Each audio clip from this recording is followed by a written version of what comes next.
Telangana news today में आपका खैर मकदम है। आइए देखते हैं आज की ये अहम खबर। रंगारेड्डी राजेंद्र नगर गगन पहाड़ गैर कानूनी तामीरात के ढांचों को बल्दिया ने मनहदम कर दिया। राजेंद्र नगर सर्कल के तहत गगन पहाड़ इंदिरा गांधी सोसाइटी में दूसरे दिन टाउन प्लानिंग हुकाम ने कमिश्नर रवि कुमार के अहकाम पर बगैर किसी इजाज़त के बनाए गए तामीरात को मनहदम कर दिया।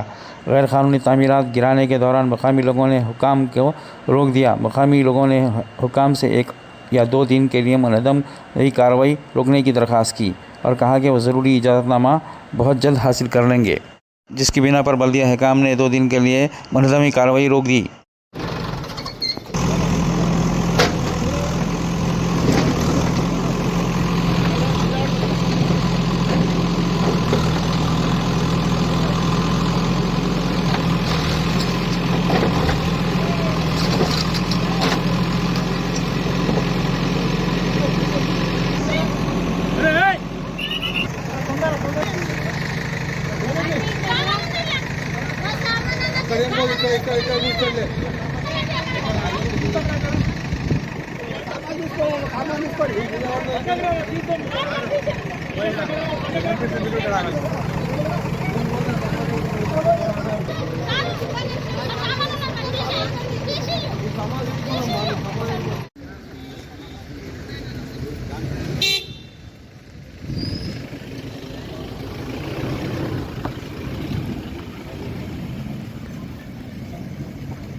మాస్క్ తీసేయిగా నువ్వు లేని పని చేసుకుంటున్నావు వద్దుగా ఆఫీస్ ఉండడు కానీ వద్దుగా పో నువ్వు ఇంకా ఒక్కళ్ళకి చూపెట్టదు ఇక నువ్వు చూపెట్టినా అంత బాగున్నది ఇక నువ్వు ఆపేసేయిగా నువ్వు ఒక్కళ్ళకి చూపెట్టినావు అనుకో నీ గురికిచ్చి నాకు ఇడ్సబెట్టాం ఇక నీ గురికిచ్చి నాకు ఇడ్సబెట్టామని చెప్తున్నా నువ్వు మాస్క్ తీ మాస్క్ తీసుకు మాకు అన్ని తెలిసి పైసలు అన్ని షెడ్లు కూడా కొడుతున్నా పైసలు ముట్టాలు ఏం చేస్తలేరు ఎవరైనా ఈయననే మొత్తం ఎవరు ఈయననే మొత్తం చేసాడు ఈయన చేస్తాడు నువ్వు మాస్క్ నువ్వు మాస్క్ ఇంకెవరు ఎవరు మాస్క్ నువ్వు లేకపోతే ఇంకోటి చేస్తు పైసలు టార్గెట్ చేసుకుని కొడుతున్నారు పైసలు ఇస్తే ఆపిస్తావు నువ్వు కార్పొరేటర్ పైసలు ఇస్తే ఆపిస్తావు నువ్వు చెప్పినావు నువ్వు రికార్డింగ్ నింపియాలా నీ రికార్డింగ్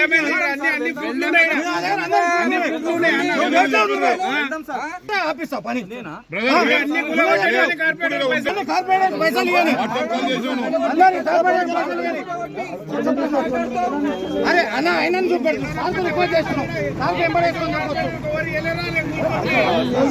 కార్పొరేటర్కి ఎవరైతే ఇవ్వలేదో ఇస్తున్నాడు ఆయన దగ్గర ఉండి కూడా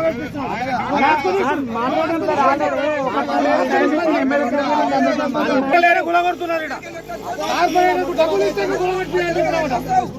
నువ్వు ప్రూఫ్ చేపిస్తావు పని ఏం చేపిస్తాం అందరికీ తెలుసు నువ్వు కార్పొరేటర్ రిక్వెస్ట్ చేస్తున్నాం డిపెండ్ అయి ఉన్నాం అన్ని కూలగొట్టాలి వందల కుటుంబాలు బతుకుతున్నాయి సార్ మేము ఆడుతున్నాం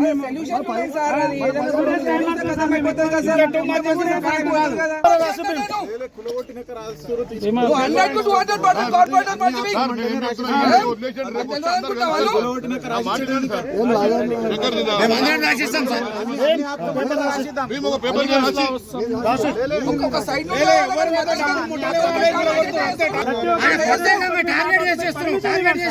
టార్గెట్ చేయకపోతే వస్తారు కదా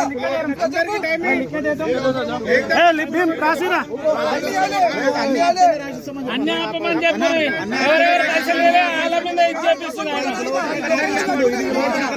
అన్ని ఆపుతానే రాసిస్తాను చెప్పు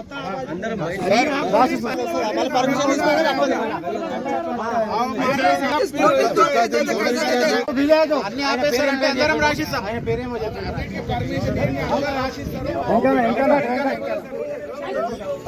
అన్నా ఆ వెంకటైనానే అందరికి చూపెడుతున్నానా వెంకట అనేటైనానే అందరికి రోజు టైం ఇవ్వమని చెప్తున్నాము మున్సిపల్ వాళ్ళకు 2 రోజుల తర్వాత ఆ వెంకట అనే అధికారి శ్రీనివాస్ రెడ్డి గారి అధికారి ఆయన శ్రీనివాస్ రెడ్డి గారికి పైసలు ముడితేనే ఆ కార్పొరేటర్ గారి అధికారి ఆయన పైసలు ముడితేనే పని చేయని ఇష్టం లేకపోతే లేదు అని డిమాండ్స్ చేపిస్తున్నాడు ఎవరైతే పైసలు ఇవ్వలేదో ఆ వాళ్ళ షెడ్లే గులగొట్టిస్తున్నాడు అది కావాలని చెప్పేసి ఆ వెంకట అనే అధికారి ఈ పని చేపిస్తున్నాడు దయ అడుగుతున్నామండి మేమంతే అధికారులను కలిసి ఫర్దర్ గా అయితే సార్ ఈ యొక్క వెంచర్ మీద ఎంతో మంది బతుకుదేరు ఉంది, పని చేసుకుంటారు కావచ్చు. టార్గెటెడ్ కాబట్టి మధ్యలోకి వచ్చి గెలుకుతున్నారు. సిస్టమేటిక్ ఉంటే అక్కడికి వస్తారు. కొట్టుకుంటూ రావాలి. ఏదైతే డబ్బులు కొట్టుకుంటారో దాన్ని కూడా కొడుతున్నారు. అందుకే దయచేసి అధికారులకు ఇట్లా చెప్తున్నాం సార్, మాకు 2 రోజులు టైం ఇవ్వండి. ఈ 2 రోజులలో మీరు ఏం చెప్తారో దానికి ఏం పర్మిషన్లు మీరు ఇస్తారో ఆ పర్మిషన్ కంపల్సరీ 100% అందరు తీసుకొని రెడీగా ఉన్నారు, తీసుకుంటారు. ఇట్లా నోటీసులు 43 మందికి వచ్చినాయంట. 43 మంది అన్నాక కొనకేలు రావాలి గుల కొట్టుకుంటా. ఎవడైతే పైసలు ఉన్నది షెడ్ పైసలు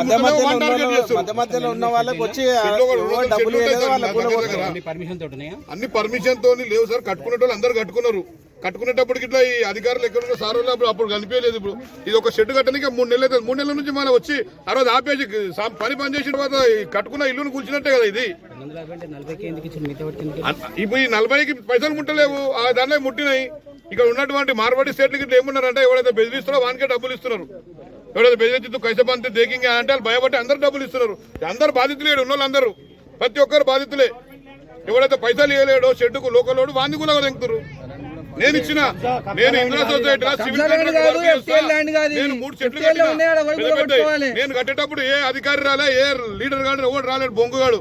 నేను కట్టిన తర్వాత నాకు వచ్చే డబ్బులకి వెళ్ళి ఆ మార్వాడి స్టేట్ నన్ను బెదిరించి అక్రమంగా 9 లక్షలు నాకు తీసుకున్నారు. ఆ మార్వాడి స్టేట్ నా డబ్బులు 9 లక్షలు నా దాంట్లోకి వెళ్ళి కట్ చేసి కట్ చేసిన పడితే కార్పొరేటర్ జేసీబీ పంపించి కూలగొడతాడంట అని అంటే నేను అరే భయ్ కార్పొరేటర్ ఓడరా భయ్, నేను కష్టపడ్డా, నా డబ్బులు నువ్వు ఓడిరా తీసుకొని అంటే లేదు కార్పొరేటర్ కూలగొడతా అంటుండు.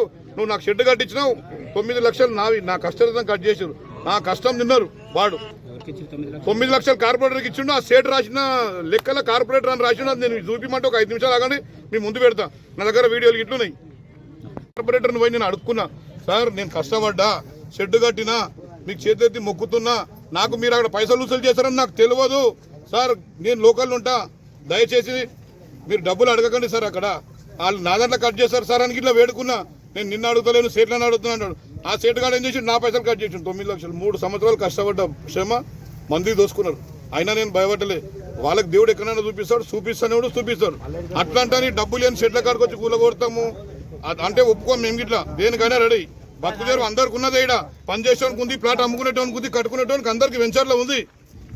కట్టేటప్పుడు ఎక్కడ పోయారు అధికారులు? మీరు ఏడ వండుకున్నారు, ఓవన్తో పడితే అంతో పైసలు తీసుకున్నారు, పైసలు దెంగిరు, షెడ్లు కట్టించారు.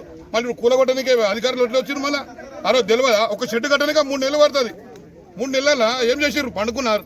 వాంతో 50 వీంతో 50 కార్పొరేటర్కి ముట్టినప్పుడు అలా అధికారులకి ఇట్లా ముట్టినారు. ఉన్న అధికారులకి ఇట్లా డబ్బులు తిన్నారు. నాకు తెలుసు ఎవరెవరు తిన్నారు, వాళ్ళ పేర్లు గిట్లా చెప్తా ప్రూఫ్తో సహా. దయచేసి నేనేం చెప్తున్నా, ఈ డిస్మాన్ కాపాడి వచ్చి మాట్లాడతారు.